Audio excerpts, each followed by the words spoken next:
Hi folks, Scott here. Alright, what you see before you is my bandsaw with a table on it. This thing is all scraps and it's hanging from a chain, and it's also braced to the walls. And here's the side angle, that same thing you saw earlier. But there's the little table, and underneath it there's some braces, and then the bearing and such, and typical old unit you saw. And it's together, and I have this electric motor on it.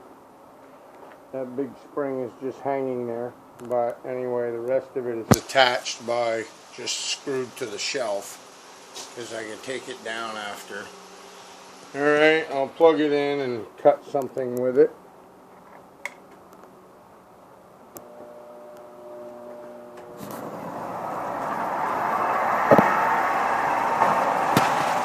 It moves right along.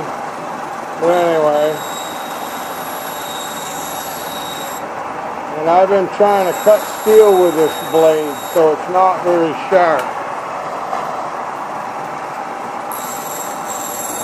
Otherwise, it'd probably go a lot faster, but I don't care. For what I'm doing with it, it's fine.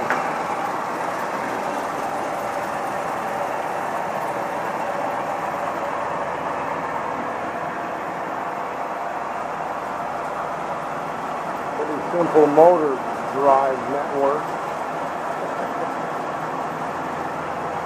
Hasn't moved since I've cut all those pieces up.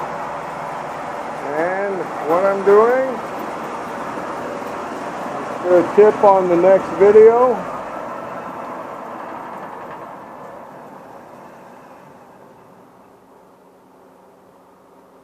is I have an oven in the garage. There's the sign for evidence. I picked it up. It's on right now. It's a pretty nice little oven, actually. It's dented up a little, pieces missing. But I have taken a a paint can and cut the rim off the top.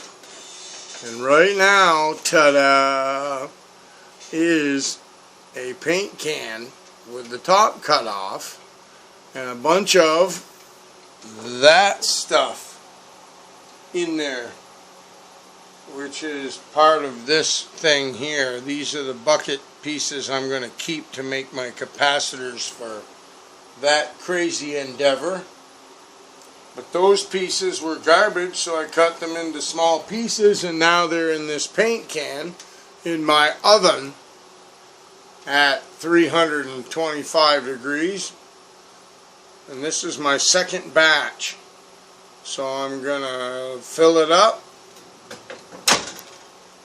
And then I'm going to put it in this press with these things on top of it, pressing it on the way they show on YouTube.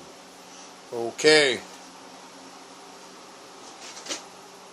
bandsaw with some number 2 recycling